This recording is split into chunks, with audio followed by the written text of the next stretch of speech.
Hello and welcome, everyone. We are going to get started. My name is Grace Murray. I'm the head of public programs at Freer and Sackler, the Smithsonian's National Museum of Asian Art. And I want to thank you for joining us today and welcome you to this first installment in our online talk series, Tea and Conversation, which brings you incredible works of art and experts from the museum directly to you at home.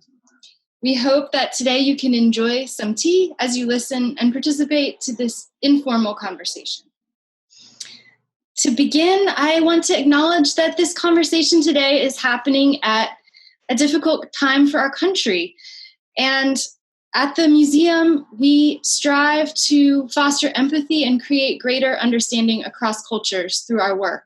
So I hope that this talk and the others that will follow it can be part of the work of working towards greater justice and equity and understanding for people across the world. I am really excited to introduce this program today because we are going to be speaking about a very special place within the museum, the Tibetan Buddhist shrine room that's on view as part of our exhibition Encountering the Buddha, Art and Practice Across Asia. This exhibition opened in the fall of 2017 and was curated by Deborah Diamond, curator of South and Southeast Asian art at the museum, along with several co-curators, including Rebecca Bloom, who we have with us today. The Buddhist shrine room at the museum is unique because it contains over 200 objects, and it provides context about the way these objects would have been used in practice. I'd like to thank the Robert H. N. Ho Family Foundation for their support of the exhibition and also of this program today. In addition, I would like to thank Alice Kandell, a generous supporter of the museum, whose collection is on view in our Tibetan Buddhist shrine room. We'd like to know a little bit more about who is joining us today, so we've prepared a poll, which will just show up on your screen in just a moment. We'd like to know where you're joining from, and if you're joining from outside of the United States, feel free to write the name of the country you're joining from in the chat box. We'd love to hear from you. In addition, we'd love to know if you have visited the Tibetan Buddhist shrine room that is part of the exhibition Encountering the Buddha. We'd love to know if you've had a chance to see it in person at the museum yet or not. And good news, if you haven't had a chance to see it, it will be up for quite some time, so you will have a chance to come back once we can welcome you into our galleries again and see it then. Okay, we'll give everyone just another minute to vote, and I wanted to let you know that the format for today will be about 20 to 30 minutes of presentation, followed by 15 minutes or more for your questions. We really want to have an open conversation. We'd love to know from you what you would like to hear about from our panelists in the Q&A, whether it is information about Tibetan Buddhist traditions and practices, or if it is about the way exhibitions are created at the museum. Anything you're curious about, we'd love to know. I think we have the results of the poll. So it looks like we are pretty evenly split between Washington, DC, Maryland, and Virginia, and other parts of the United States. And we have a few people joining us from beyond the US. That's wonderful. And 65% of you have seen the shrine room before. So that's great. You've gotten to experience it in person. We'll give you a little bit of a virtual experience and hopefully go deeper into some of what's on view there today. So I'd like to introduce our three panelists. We have three wonderful speakers with us today. Rebecca Bloom is an independent scholar and curator and a co-curator of the Encountering the Buddha exhibition. She holds a PhD in Buddhist Studies from the University of Michigan and has worked at both Freer Sackler and the Rubin Museum in New York. She's joining us today from her home in southern Utah, and she'll tell us a little more about the background that is behind her when she presents. Rebecca is going to introduce us to the shrine room, and additionally, we have two other wonderful panelists here with us. Khamo Kyi is currently a fellow at the Smithsonian Center for Folklife and Cultural Heritage, and a PhD candidate in religious studies at the University of Virginia. She studies Tibetan culture and religious practices, and she's joining us from Washington, D.C. Hi, Khamo. Welcome. Hi. Thank you. And Margaux Ruon is the Alice S. Kandell Fellow in Thangka Conservation at Freer Sackler. She holds a master's degree in cultural heritage conservation, focused on painting, and she's going to provide her perspective on the care and preservation of objects in the shrine room. She's joining us from Paris, France. Thank you so much to all. And remember, as we move through the presentation, please do put your questions into the Q&A box.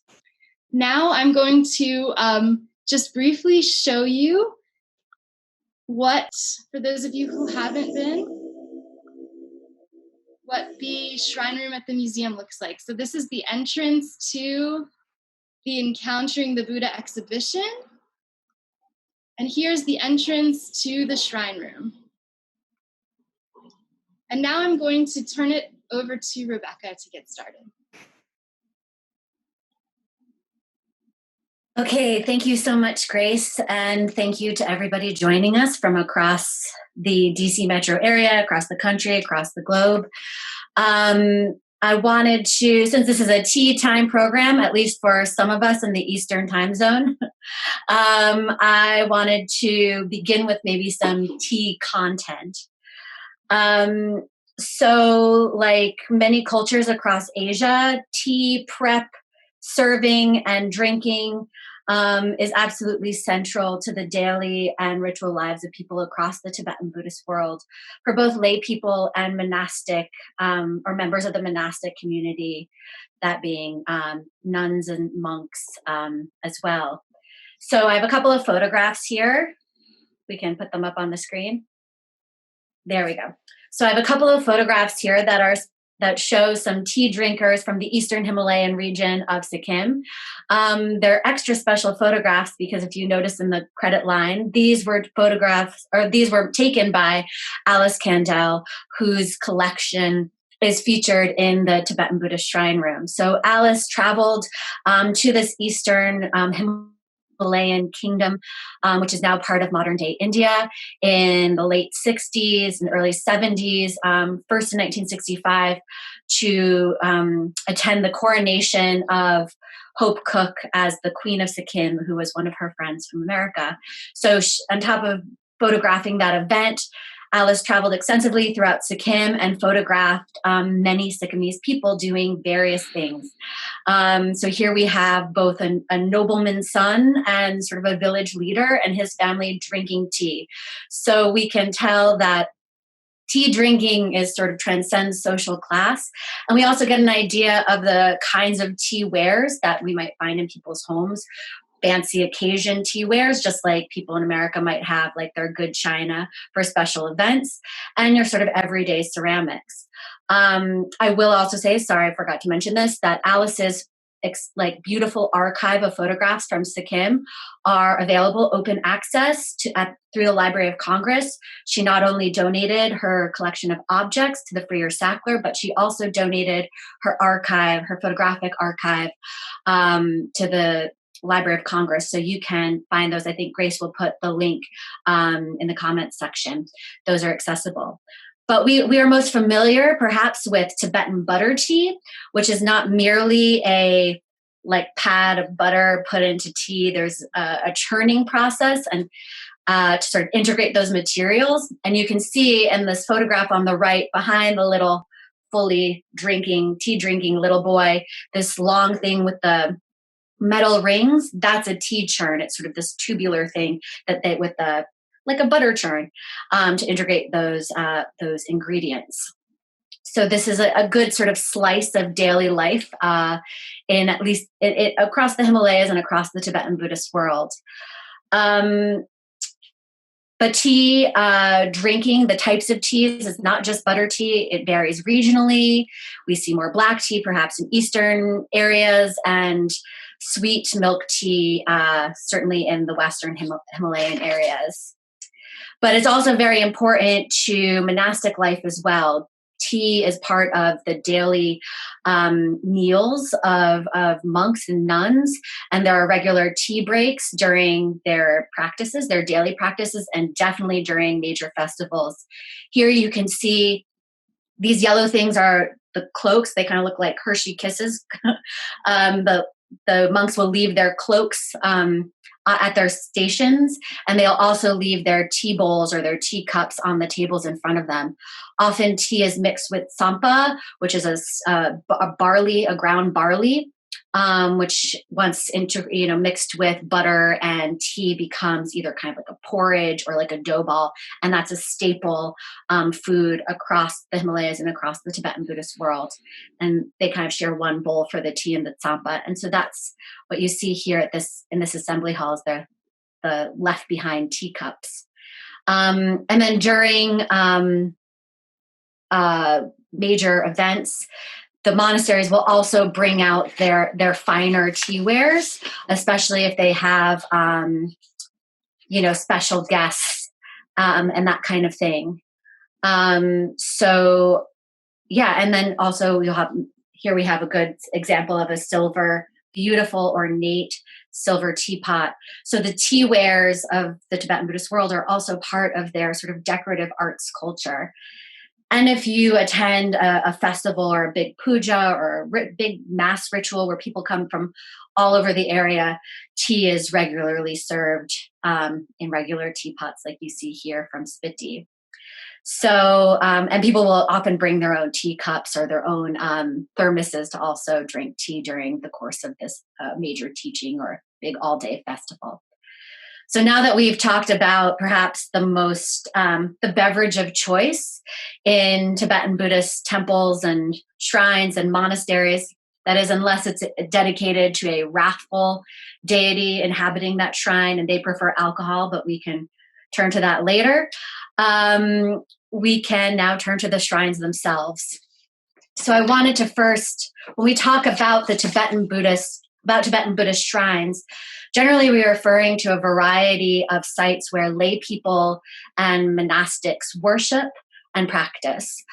Shrines can make a site sacred, but they also mark sacred sites where important events have occurred, kind of like where I have situated myself here. This is Samye Monastery in central Tibet, and a very important event happened here in the 8th century that involved the taming of the local earth deities by the Guru Rinpoche or Padmasambhava. And so this whole complex, which has many stupas, which I'll talk about in a minute, sort of both marks that site, makes it sacred, and has become a pilgrimage site, a built pilgrimage site in the process. But naturally, how Tibetan Buddhist shrines look and even how they function vary, because as we see in this map, the Tibetan Buddhist world is quite vast and thus immensely diverse, geographically, culturally, linguistically, and with many different culinary, artistic, and architectural traditions. So where I've sort of centered this map is on the Tibetan Plateau, which is this swath of brown in the center with little lakes kind of punctuated in blue. The red marker is Lhasa, just to give you an idea. That's the traditional capital of Tibet and really of Tibetan Buddhism. And then in Nepal, that's Kathmandu. And then the other one in India, that's Delhi, just to give a sense of space.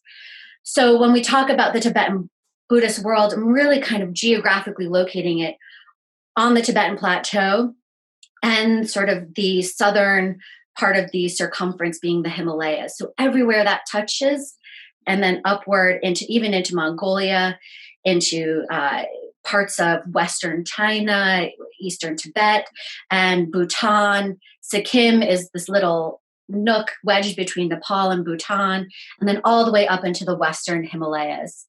So it's quite a vast area. And so when we talk about shrines, we are talking about a diversity of types of shrines as well as the diversity of manifestations of shrines. And so I'd like to just kind of introduce a couple examples of the types of shrines you might find. And of course, they may look different in different communities in which they exist. So here we kind of are starting on the smaller end of the spectrum with a village shrine. Most villages have some small space where local people can come and do their daily worship, or small festivals, that kind of thing. It may be dedicated to a local protector, another Buddha within. It may have a monk whose residence is here to kind of keep things up. And there will almost always be at least these white structures to the left part of the screen are kind of crumbling stupas. But stupas tend to be this, the most ubiquitous sort of sacred structure, shrine, if you will, throughout the Tibetan Buddhist world. So this one is in Ladakh, which is in the western Himalayan regions of India. And it kind of gives you a sense of, what a typical village shrine would look like. But then we have stupas. So stupas are not just within the Tibetan Buddhist world, but across the Buddhist world, stupas are the most pervasive sacred architectural form you'll find. And they vary from small ones you can put on an altar to giant monuments that, again, both mark a sacred space or make a sacred space or make a sacred site. So here at Bodhanath Stupa in Kathmandu has two giant stupas, one on a hill and this one in sort of a residential neighborhood. This takes about 10 minutes to walk all the way around. And it's also the site of there's a great story that goes along with this site as well as the one with on the mountainside. So this just gives you a sense of a different form of stupa. Famously, with the eyes are the ones you see in the Kathmandu Valley of Nepal. And then this one on the right is just in kind of like a neighborhood shrine that takes about a minute to walk all the way around. So even stupas have a great variety of form and size depending on sort of their context and their meaning within a community. And then we have at monasteries, this is one of the larger monastic complexes, Ganden Monastery, which once was home to several thousand monks. At big monastic institutions like this, you have a variety of shrine spaces within the larger structure. So you can even see there's this large red building that has a white stupa. Stupas, again, everywhere, and certainly sort of throughout this complex and on the hillsides. And then we can also identify what buildings are shrines or more sacred versus like the kitchen or dormitories by the gold roofs that you can see here. So a place like this has tons of buildings, but then if we go into an assembly hall, which is the main area where the monks gather on a daily, multiple times over the course of the day, that in of itself is a place of practice and ritual, but then the little nooks and crannies that are either within the perimeter of the space or sort of these radiating chapels, if you will, off of it can be different types of shrines as well. So, for instance, one of the most important places within a monastery is the Wrathful Shrine, or the Gunkang, which houses images of fearsome Buddhas and Bodhisattvas, protectors of the Buddhist teachings, and protectors sort of associated with more worldly powers. Because the images themselves are empowered with the presence of these wrathful deities, often these shrines are restricted. As this example here at Chimray Monastery in Ladakh, again in India, it's sealed except for the monks who are permitted to go in, and there's a particular monk who's charged with caretaking. But you can see people leave a variety of offerings. Like I mentioned earlier, wrathful deities have certain offerings that they prefer that more peaceful deities don't, such as alcohol, and also offerings that sort of represent meat or flesh and more wrathful, macabre kind of things. So they will either be left outside the doors, like here, or in some cases, when the Gunkang, when the Protector's Chapel or the Wrathful Chapel is open, the deities themselves are veiled, and that's to protect the uninitiated from the power of these very fearsome deities. And then we have what looks like a normal library. These are Tibetan books because they're the words of the Buddha or the words of other enlightened masters. The Buddhist canon, the books themselves are objects of veneration. They're relics of enlightened speech. So the library itself becomes a place of worship, and the objects, these books themselves, become objects of veneration. I just really love libraries, so I had to bring in this one. And then in a more domestic space, however, your everyday Tibetan is going to have, or Tibetan Buddhist rather, will have some altar space within their home. It may be just a shelf with a couple images, a Thangka painting, a statue. Khamo's going to talk a little bit more about this later, or a room dedicated to this. But this is where everyday Tibetan Buddhists perform their daily rituals. And this one belongs to Karshalumpo, who's like a leader of a community and actually a traditional doctor in this community in Zanskar in the Western Himalayas. And this gives you a sense of the kind of things that you would find in an average, he's a slightly higher than average Tibetan Buddhist.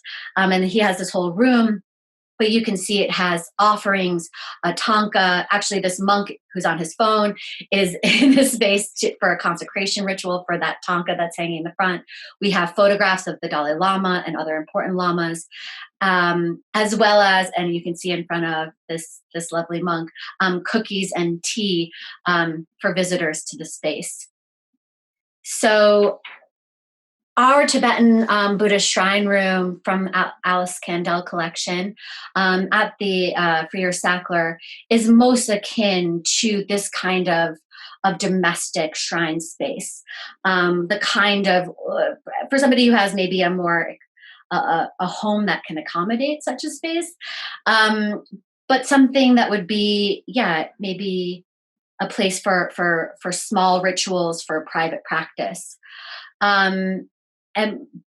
But basically, and that's based in terms of the size and the context. But before we delve in, and I'm going to use this, our interactive, give a little interactive virtual tour, I just want to talk a little bit about the space itself at the Freer Sackler. So as I mentioned at the beginning, all the objects you encounter in this room were collected by Alice Kandell over a number of years, inspired in part by her trips to the Eastern Himalayas, to Sikkim.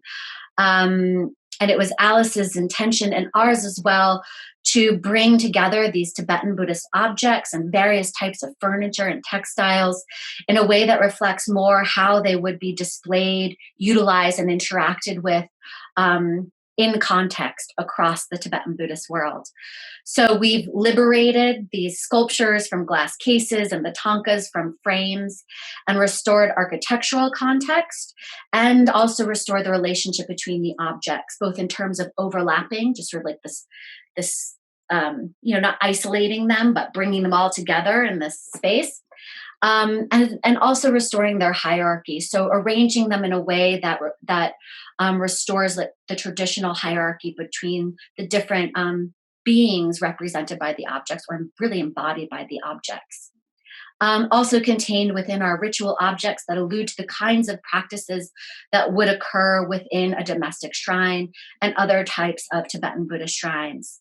Plus we got this beautiful flickering light, the chanting that plays in the shrine room, the red walls, all the textiles that really contribute to this multi-sensory experience that transports you out of the museum and into the Himalayas. So luckily, we've created this online interactive and also available as an app you can download on your iPhone or iPad that allows you to explore this space more deeply. So we'll give a brief sort of virtual tour to highlight some of the types of objects that are present here before we talk more about practice. So I'm going to share my screen now. Here we go. So this is what you will see as the home screen on the interactive, as well as on the app. There we have a glossary. We have sort of an an overview of different types of shrines and different practices within shrines. And then we have the link to the Tibetan Buddhist shrine room. And the introduction gives a little bit of background, and then we enter the shrine room, and there is chanting. I'm afraid that won't work so well, so I'm just going to do this. So you can see we have this beautiful panorama, and highlighted are different hot spots that you can explore or learn more about certain objects that are highlighted. So I'll highlight just a few. In any shrine room or any altar space across the Tibetan Buddhist world, you will have sort of a central image that is typically a Buddha or some kind of Buddha. Here we have three Buddhas: the Buddha of the past, the Buddha of the present, Buddha Shakyamuni, who we may be most familiar with, and Maitreya, the Buddha of the future, who will come at some point in the future. Other kinds of Buddhas that you might find at the center would be, there's a whole pantheon of Buddhas. You may find a teacher, an important teacher who has achieved Buddhahood, such as Padmasambhava. There are shrines dedicated to him at many Tibetan Buddhist monasteries, or a teacher associated with the lineage of a monastery who's considered to have achieved Buddhahood. Those are called Lama Lakang. So, shrines dedicated to the lineage of a monastery. So here you can see we have these three beautiful Buddhas here.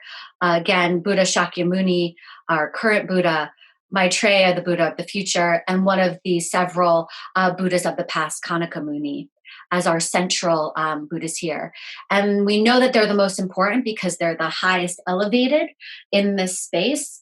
In other situations, they may be the largest sculpture, but they are surrounded by more Buddhas. You can never have enough Buddhas. A stupa here, small stupas that represent also the Buddha's mind, as well as a variety of bodhisattvas, such as Avalokiteshvara, who is perhaps the most famous. He's in a way like the patron saint of Tibet. He's the embodiment of compassion, as well as various teachers and other deities who are important to this community.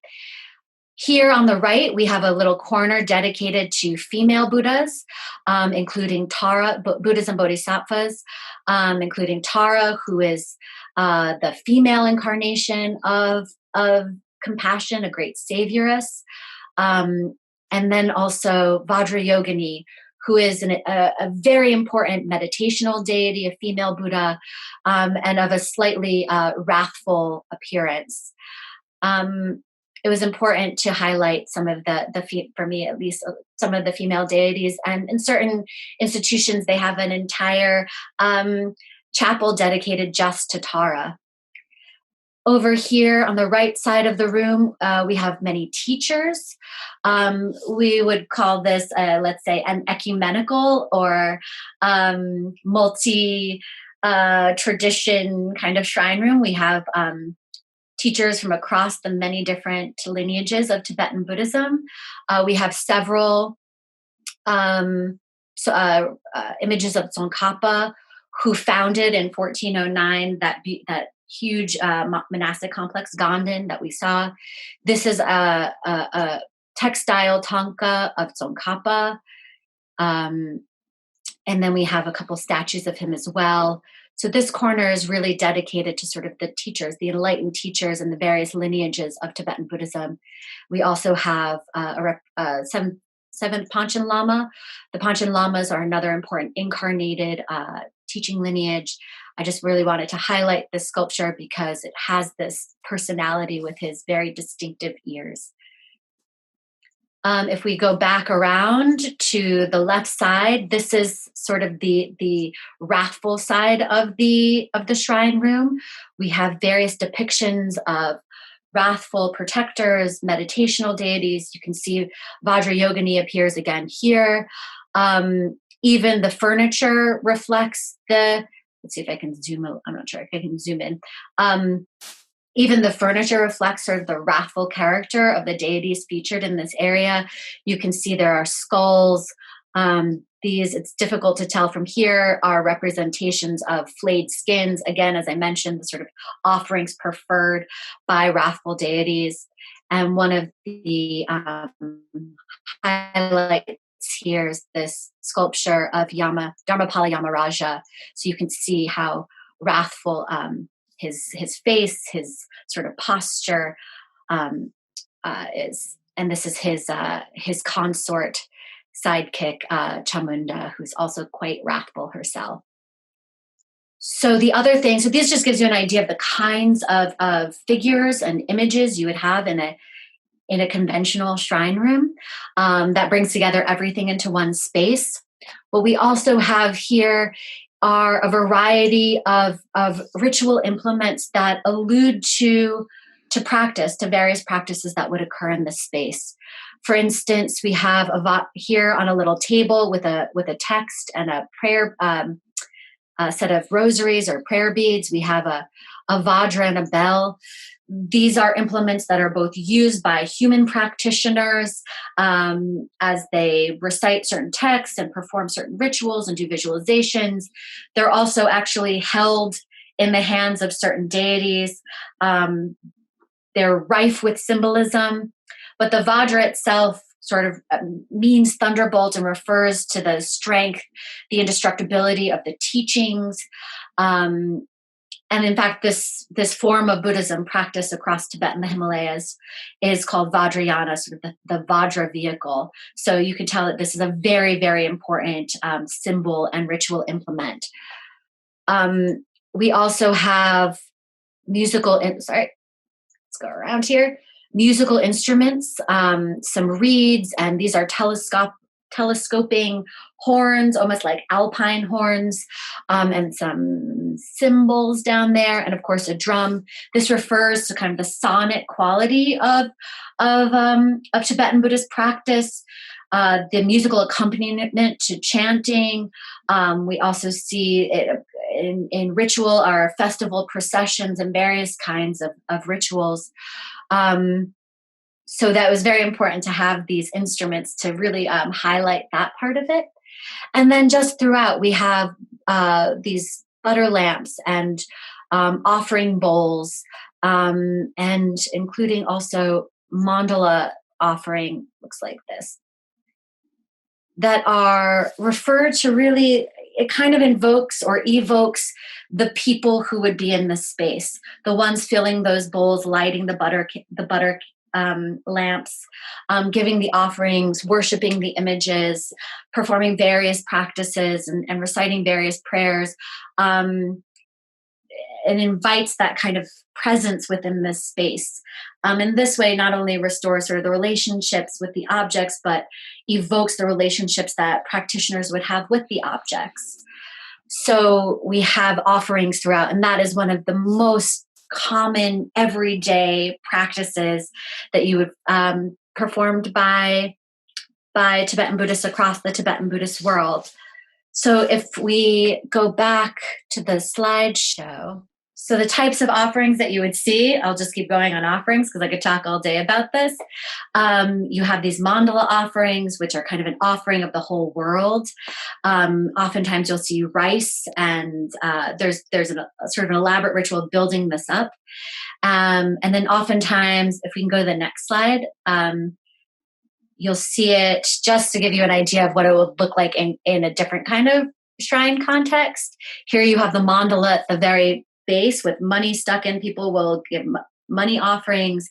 You've got tons of butter lamps. You've got your bowls of offerings, these dough sculptures.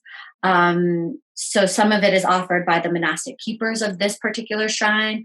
But as people visit, an integral part of their worship is donating money, pouring butter into these lamps, and that kind of thing. So with that, I turn it over to Khamo, who can talk a little bit more about the daily practices and offerings of this living tradition that sort of lives within our shrine room at the Freer Sackler. Okay, thank you, Rebecca. Grace, I think, can we go to the next slide? or you can leave it that way too. Yeah, this one. Thank you. Today I will talk about the rituals and offerings are practiced and offered in and around a shrine room by ordinary lay people. So before I go into the shrine rooms, I want to identify what kind of shrine I'm talking about. As Rebecca introduced, there are many kinds of shrines, monastic and village and home shrine. So I am talking about a home shrine. So for home shrine, as Rebecca talked, you can have a dedicated room for just the whole room as a shrine, or just a corner of the space, or just maybe a table. But in most Tibetan families, we will have a dedicated room for the shrine, and which we call shrine room, but in Tibetan we call chukang, so literally means offering rooms. And then so the objects or the display of the shrine room, it varies and it depends on what Buddhist tradition you and your family follow. For example, Buddhist family from Theravada is different from the Buddhist family's shrine room from the Mahayana, and also it's the same like a Buddhist shrine room in the Tibetan Buddhist setting is very different. So I'm talking about a Buddhist shrine room in a Tibetan Buddhist setting. And then in the Tibetan Buddhist setting, so a local lay family's shrine room is also vary, because the Buddhist schools their communities belong, or the family follows. There are 4 Buddhist schools: Nyingma, Sakya, Gelu, and Kaju, and it's really your shrine room also reflect what kind of Buddhist school your family belongs. And then also the shrine room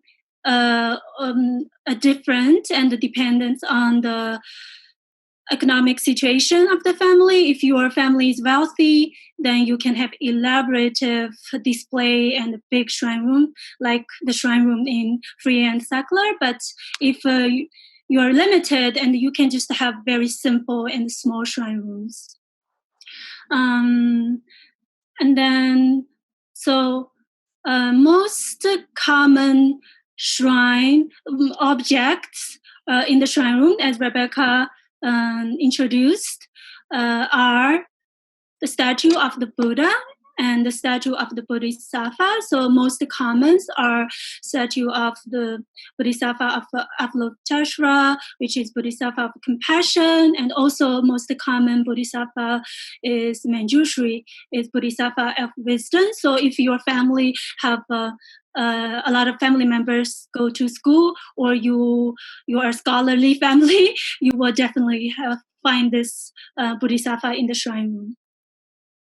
And then, except those Buddha and Bodhisattvas, you will find ritual objects, and then different types of offerings, and sometimes Buddhist text.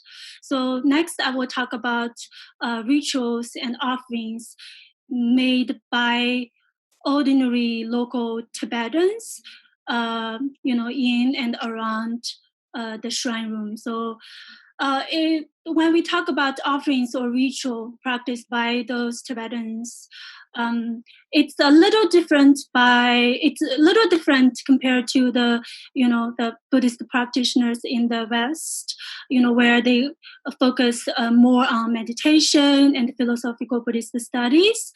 For the local people, they focus a set of practices. I'm not saying they don't meditate or they don't read philosophical text at all, but they tend to more focus on those offerings or practices. Those are prostrating, making offerings, chanting simple texts, and reciting mantras, and sometimes circumambulance. Prostrations, you do this 3 times but you can do this many times too. And then reciting simple text. Most commonly and important recitation is the recitation of the three refugees, where we call taking refugees. You recite taking refuge in Buddha, in Dharma, and in Sangha. Sangha means the Dharma community, which means nuns and monks. And then reciting mantras. The most commonly recited mantras are the mantra of Bodhisattva of compassion, which is Om Mani Padme Hum. And then sometimes people can circumambulate around the shrine, or one statue of the shrine. Usually it's done 3 times and clockwise. And then the material offering the local ordinary Tibetans will offer in a Buddhist shrine room include water bowl offering, butter lamps, incense, food, fruits, flower offerings. So I will give an example of just the one day, very simple, very common, basic offerings made by a local Tibetan family in a Buddhist shrine room. So in the first morning, a male or female in the family member will open the shrine room. They will prostrate 3 times, and then they will say the 3 refugees and say the mantra, and then they will enter into the shrine room. They will make incense offering to purify the space, and then they will make water bowl offering. Usually it's a 7 water bowl, but if it's a special occasions and the Buddhist festival, then that water can be tea offering too. I just wanted to cut in. We had a question come in about what is the symbolism of practicing 3 prostrations and 3 mantras? 3 is a very auspicious number in Buddhism. So everything they do 3 times or 7 times. Okay, and then after lunch, during early afternoon, and then the water will take out from the water bowl, and the water bowl is cleaned. And then throughout the day, people will recite mantras, and then in the evening, they will offer butter lamps. Usually, it can be 1 butter lamp, 3 or 7. It depends on the occasion or the family. And then I will talk a little bit about the bronze statue making and Thangka making in Tibetan culture. Those making of religious objects are very much a living tradition still now, practiced by sometimes whole village. So Thangka is Buddhist painting on a cotton or a silk, and the Thangka are traditionally kept unframed, not like a Western like a photo. It's not unframed. It's unframed, so you can scroll it up when you are not using it or when it's not on display. And and then there are different types of Thangkas. There are mainly 2 types of Thangka, painting Thangka and the embroidered Thangka. And within those different categories, there are different types too. And then for the local artisans who are making Thangka and bronze, for them it's a different compared to Western culture. When an artisan making the artifact for those Tibetans, it's before they make the Thangka or bronze, they have to follow certain rituals. For example, purification and reciting certain mantras and reciting prayers to certain deities who they are painting or who they are making. And for them, making of those objects is kind of offerings. Through those offerings, they are accumulating merits. Okay, I will stop here, and then I will turn now to Margaux. Khamo, we just had one question for you come in, which is, why is water or tea offered? Water offered is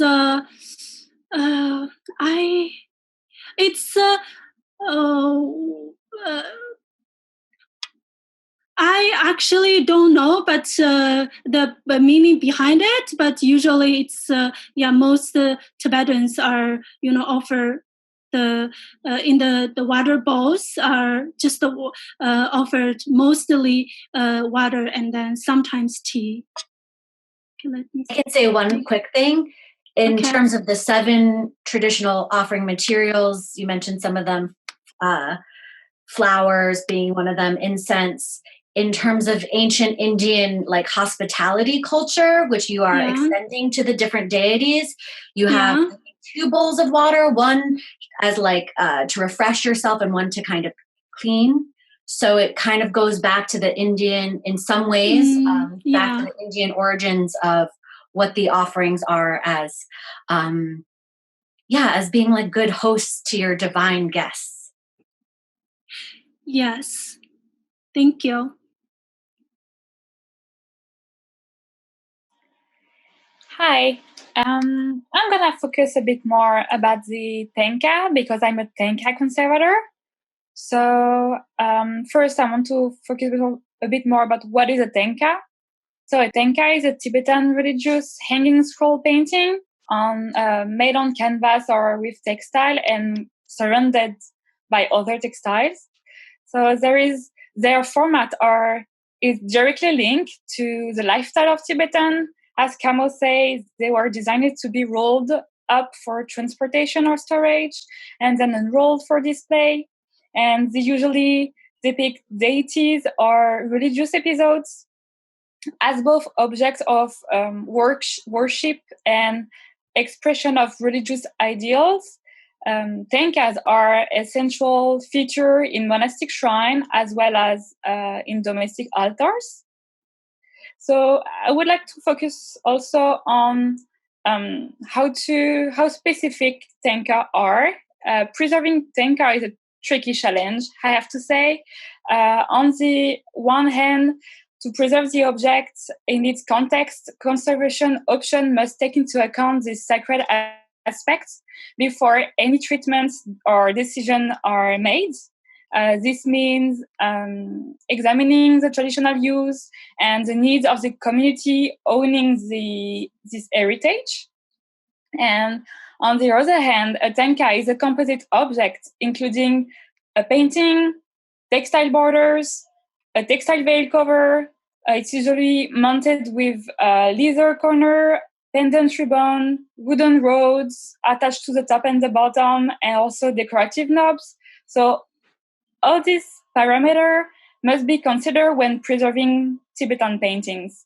This operation is even more complex since, as we are Westerners, we are facing a pantheon of deities which is most often unknown to us, as well as an extremely different culture, where the idea of impermanence reigns, and questioning even the relevance of my profession. So to find more innovative and efficient solutions for conserving these sacred objects, it's essential to understand and exchange with the community which are involved. Meeting Buddhists and understand their practice is an important part of my work as Thangka conservator in order to preserve the authenticity of the object and be advised about the respectful attitude to adopt when handling and treating a Thangka. So in the past, improper restoration has been done on Thangka because of misunderstanding. Original brocade border was sometimes removed from the original painting, and in some cases, paintings were restored using techniques traditionally used for easel painting or Japanese-Chinese scroll painting. This conservation treatment has significant drawback and sometimes changes the aesthetic of Thangka original display. So as my colleague explained earlier, the traditional is really is very alive, and these objects are still in use today for ceremonies. And we then speak of living religious heritage. And of course, most of us are not, when we are conservator, we are not Buddhist, most of us, and we do not live in the Himalaya either. So we are in a Western and museum context. So it's up to the conservator to make compromise between ritual use and conservation needs. And it's, of course, important to show respect for the Thangka and the divinity it contains in our way. And by preserving the Thangka original form and its status as sacred objects, we respect the deity and Buddhist tradition. So let's talk about the typical damage you can find on those paintings. The specific characteristic of Thangka are also the greatest weakness. Even if Thangka were designed to be rolled and unrolled easily, the cumulative compression and abrasion that occur over time cause damage to all the layers of the painting and on the textile. And the handling can create folds, creases, weakness of the painting, the binder, the support, and even sometimes can create tears. When you look at the painting under raking light, which is light coming from the side at a particular angle, you can realize how damaged a painting can be, which you cannot see under normal light. And also the transmitted light, so light coming from behind, is also very relevant and show you how weak the support is with all the losses of the painting and the ground. So Thangkas are also very vulnerable to water damage. Being made of water-sensitive materials, any contact with too much moisture can create sometimes irreversible damage. Moisture accentuates the possibility of cockling, tide lines, bleeding of the colors, mold, and lacuna. You have a great example of this Thangka from the collection here. And also, as Thangka are used for ceremonies, incense and bottle lamps are part of many rituals, and the Thangka are then exposed to smoke and grease, and most of the time, a layer of dirt or soot covers the painting and the textile mounting, making them look a bit darker. Some of these damages raise many ethical issues. The dirt, for example, being most often linked to the use of the Thangka during rituals, the dirt can be considered as a testimony of the historic or religious value of the art piece. And it's commonly accepted that dirt should not be removed unless it completely affects the comprehensibility or readability of the painting, which is not the case with the Thangka of the Alice Kandell collection. So before I start any conservation treatments on the painting, I have done a detailed condition assessment of each painting. This is essential to fully understand condition issue and propose appropriate conservation treatments. So regarding the Thangka of the Alice Kandell collection, my priority was, as a conservator, is to stabilize them in order to prevent it from more damages. The surface and the overall appearance need to be preserved while choosing reversible materials and techniques. It's also important to keep the flexibility and mobility of the painting as well as its three-dimensional aspects.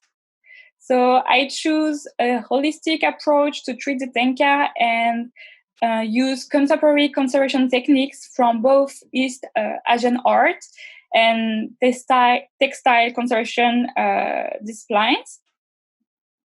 And as an example, I would like to give you more details about one of the paintings I showed you earlier, which had suffered from moisture.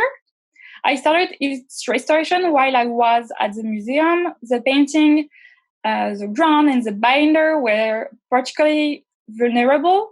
The entire surface was powdery and could not be touched. So the support was also very cockled and and strained by the mounting. So it was necessary to temporarily remove the painting from the mounting in order to make it flat and to be able to do the consolidation of the paint without taking any risk of damaging the brocade. Then, after having softened and flattened the support, I will also consolidate it in order to give it back some strength. And then the paint will be stable and ready to be sewn back to the textile mounting. Unfortunately, because of the current pandemic, the museum had to close its door in March, and I had to put my practical work on pause after only 2 months there. Fortunately, this gives me the opportunity to devote myself to research. And through research and comparison, I discovered that the underneath drawing from a set of 6 Thangkas in the collection were probably printed onto the canvas with wood block prints, just like it was done in the Northern Monastery in Tibet. So when you look at these 2 pictures, a quick visual comparison gives you the impression that they are very similar. It would be interesting to perform infrared photography on this painting to analyze the similarities. So, as a conclusion, I would say it's a real experience working on this shrine, and I think my colleagues will confirm that. And also, I would like to express my deep gratitude and thank the organizer for this talk, and also especially for Alice Kandell for making such a generous donation that allows us today to share our admiration for the sacred objects. And I would be glad to answer any question, and feel free to contact me in the future. Thank you so much. Thank you, Margaux and Khamo, as well, for those presentations. Margaux, we did have just a few questions come in for you on the chat. One was, do you repair the mineral paint that is peeled off with new paint, or do you restore the entire piece of those areas that have defects? So if I understand well, the question is asking about if I'm gonna do some retouching or in painting on the painting. So this is also a ethical issue on Thangka, because as we are not master in Buddhism, and even Buddhist people doesn't know everything about iconography and iconometry of the Thangka. And the details on the Thangka are so little. If you put your brush a little bit further, you can change the entire iconography of one character. So I would say, no, for a museum context, it's really it's accepted for people to have a damaged object, because it's also like I would say a scar of his past life, of his damaged life, and for because it's also proof of his use, as it was rolled and unrolled. So we won't hide these losses, because they are not disturbing for the eye also. And one other question for you, Margaux, which is, what direction should the yidam of the Thangka face? Does it differ from Thangka to Thangka? Sorry, I didn't hear everything. Yes, they're asking specifically about something called the yidam, YIDAM. Yeah, I think it won't be a question for me. It will be more a question for Rebecca. Okay. The yidam, that's the Sanskrit term for the meditational deity. So mainly like the main subject of the painting. I think the direction, I mean, they should be upright. You don't want them to be upside down in terms of that direction. But sometimes, as I referred to, for certain deities, particularly wrathful deities, they would not necessarily be shown to the public, in which case those beautiful textile covers would be used not just to protect the painting itself, but to protect the uninitiated from that yidam, and also protect that yidam from the uninitiated, because many of these deities are part of meditative practices that are transmitted from guru to student through an initiation process. So in that way, you wouldn't turn the yidam like facing the wall. You would use that curtain, so to speak, that veil to cover. Yeah. We have a couple of other questions, which is, how old are the objects in the shrine room? And is the shrine room at Freer Sackler active? The objects range in date.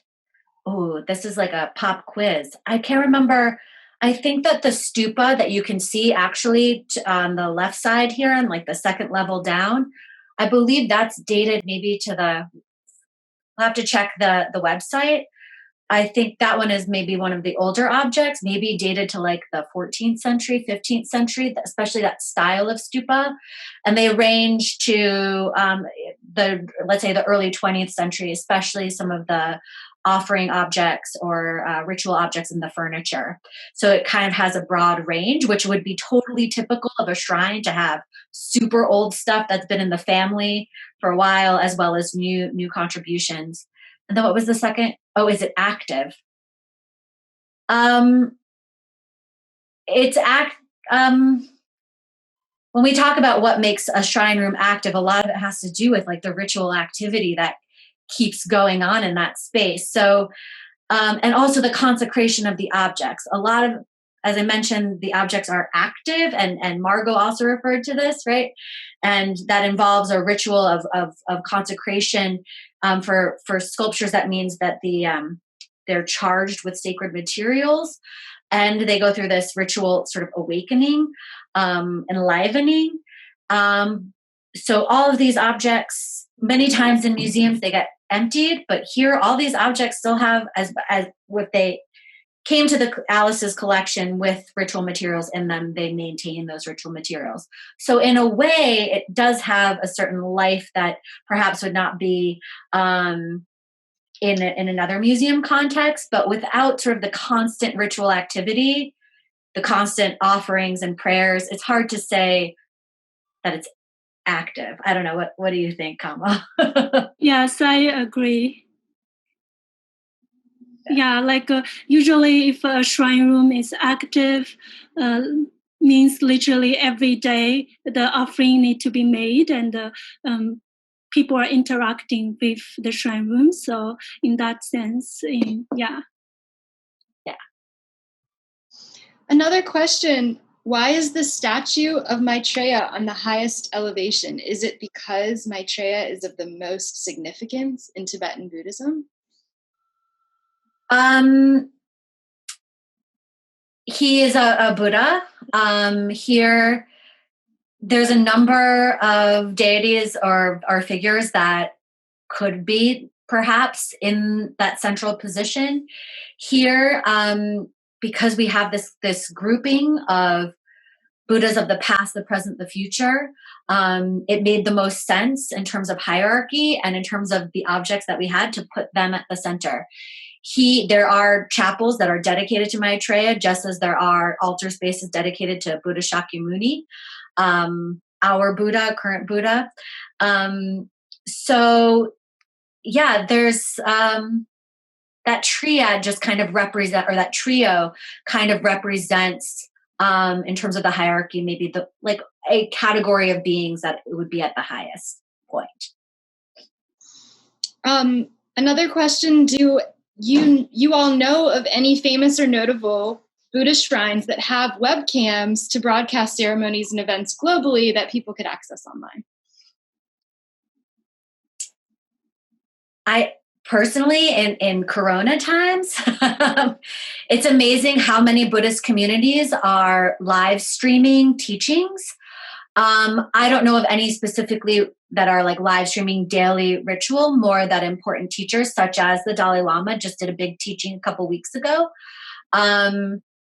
on like Facebook Live, or maybe on YouTube he did a live stream, but other teachers are using the internet and social distancing to live stream to a much wider audience. So that's probably something that we can, I think it's probably more best to Google that. Khamo, did you want to add anything? Okay. Yeah, I don't know any. Yeah, the shrine rooms are webcam. Okay. Margaux, 2 other questions for you. Someone was asking where they could find an image of the woodblock print that you showed, and also, is animal glue the only binding material that is being considered or that you use? So to answer to the first question, there is a website called Himalayan Art Resources, which is full of images of Thangka and sculpture and art Buddhist picture, which is really great. And people can check on that. And I found this print picture on this website because there is, I would say, almost everything on it, honestly. And also, the second question was about the binder, right? The glue binder? Yes. So traditionally, painter, and Khamo, tell me if I'm wrong, but traditionally painter are using hide glue as a binder for the pigments. Today, I wouldn't say that the tradition is lost because it's not true, but painters are sometimes trying some new binders. So there is some synthetic, or they are trying to mix some animal glue with other kinds of painting, like watercolor or something. So, but the traditional binder is the animal glue.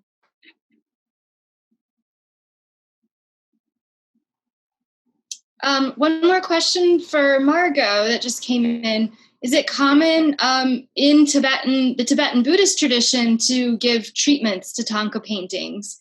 And as Tibetan monks draw the paintings of Buddha, they might be seen as a kind of conservator of the paintings. Have you ever seen signs of historical repairings on paintings? Sure. I have seen this on Thangka paintings, but also on wall paintings. And so one of the things, when you go to I've been to India, I didn't have the luck to go to Tibet, but I've been to India. And when you go there, you discover that some of the monastery wall painting have been repainted, because for Buddhist ritual, it's unthinkable to have a damaged deity, to have a deity without an arm or without a foot. It's unthinkable because it's not helping with the ceremony, the ritual. And so there is 2 options. Option number 1, they repaint everything. So I wouldn't say they are making conservation treatments. I would say they are repainting. Or sometimes, unfortunately, they are destroying the temple with the painting in it. Or when it's about Thangka, they're just leaving the Thangka away and making brand new, because for them it's not important how old the Thangka are. What is important is the iconography, the image. That's what is important for them. But when I talk with monks, they told me that when they are making some rituals, there is some conservation treatments. There is a ritual before and after. So during this ritual, they put a mirror in front of the painting, and they ask to the deity to leave the painting to go to the mirror during all the time of the treatment. And when the treatment is done, they do another ritual asking for the deity to go back into the painting. So this is one of the things that can be done out there. I know that they did, when they did a big renovation of the Swayambhu stupa, one of the big stupas on the hilltop in Kathmandu.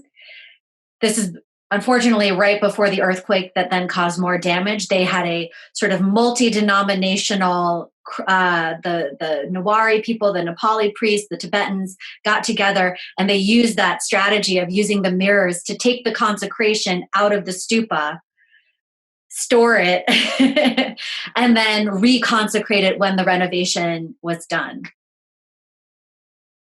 Little anecdote. I just want to read a comment that came in from Alice Kandell. Thank you, Alice, for joining us today. She says, as far as active shrine use, when the shrine was in my house, it was active. I had offerings of rice, flowers, and occasionally fruit, and lamas came to pray in it. They brought and made tormas too. It is difficult in a museum setting. Yeah. They don't let us put food in there, real food, or real water, or real candles. Also, hi, Alice. One more question, Becky. One of our guests asked if you could talk more about the symbolism of sacred books. Oh, sacred books. So in the Tibetan Buddhist tradition, obviously books are read for their contents, mostly by the more scholarly cadres of monks and practitioners. But they are also worshipped as objects themselves. And this is within the Tibetan Buddhist world, but certainly across the Buddhist world.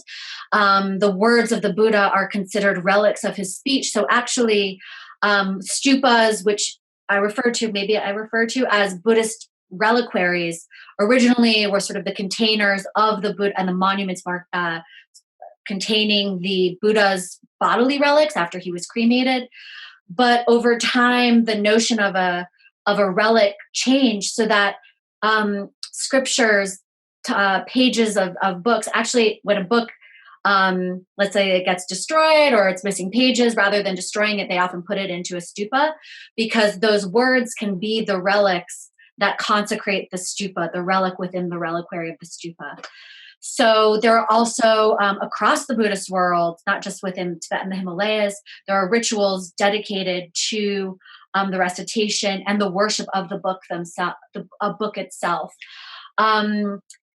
Particularly important is the Prajna Paramita, the Perfection of Wisdom sutras. They come in a variety of, the Heart Sutra is just a quick one, and then they also can be in several thousand, 80,000 verses, etc. So these Prajna Paramita texts can have these very ornate book covers, be done in calligraphy, and there are rituals in which they're sort of paraded or processed around a village, and people give offerings to them, and they can kind of give blessings in a way to that community in the same way an object can. So this idea of like a cult of the book is something that is very much a part of Tibetan Buddhist tradition and Buddhist traditions across the world. There's a very good book called, by Jinna Kim, an art historian at Harvard, who writes about the different ways that books as objects are ritual objects and objects of veneration in Indian Buddhism and Tibet. Yeah, I will add one. Yeah, sorry, I will add one thing onto that. Yeah, because in Tibet, the scriptures or books are considered sacred and worship objection itself. So in Tibetan culture, a lot of people, even it's just a normal book, they wouldn't sit on it, or they wouldn't, walk across, all the the text written have a word in it. It's considered sacred. So, yeah, that's. You wouldn't just throw it on the floor. No, yeah. So it's said, wow, cult of a book. Yeah. So we are almost out of time. So we have one last question, which I'd like to just pose to any of the panelists who would like to answer. The question is, as a non-Buddhist, I love looking at thangkas and statues, but I'm often at a loss as to what they mean or what they're trying to say. For non-Tibetan or non-Buddhist audiences, what are some suggestions on how to read thangkas or sculptures? How can we understand what they're symbolizing, who they're depicting, and what the story is they're trying to tell? That's a big question. Yes. I always say, that it is an outward expression of inner qualities. So when you look, at a Thangka, it's telling a story about oftentimes the main figure, who's usually pretty easy to identify as the largest central deity, and trying to figure out the relationships of the other figures to that figure. Because there's usually other figures around him that it seems a little bit intuitive that the higher up, the more important, the lower down, maybe more worldly. It takes a lifetime to really understand and get to know all the different figure types and then the individual figures. But if you approach it the way you approach other forms of sacred art too, that this is an important an embodiment of ideals and attributes that one aspires toward, and then a network of relationships between other figures. It's a matter of storytelling on top of sort of religious symbolism. Yes. There are narrative Thangkas that literally tell stories. Yes. About Tsongkhapa will be like an image of Tsongkhapa and then little like events from his life around him. So there's great variety. It's really hard to generalize. Yeah, I will add one to it. So, the content of the Thangka, it's, usually it's depicting Buddha or Bodhisattva or historical event. So it's a kind of a teaching tool. And the question is very big and broad. It is really because in Tibetan Buddhism, there are so many Bodhisattvas and deities. So it's, it's really hard to, look at the Thangka to tell which deity are you looking. What I would suggest is maybe start talking to Buddhist Lama and, specifically talk about what you are looking. So as I mentioned in the shrine room, for example, in a family, so if, if this family, have a lot of intellectuals, and scholars, they will always have a Bodhisattva in Manjushri, and then they will always pray for the Bodhisattva and of Manjushri, and then wishing or praying that the wisdom of them, they can inherit the wisdom of that particular deity.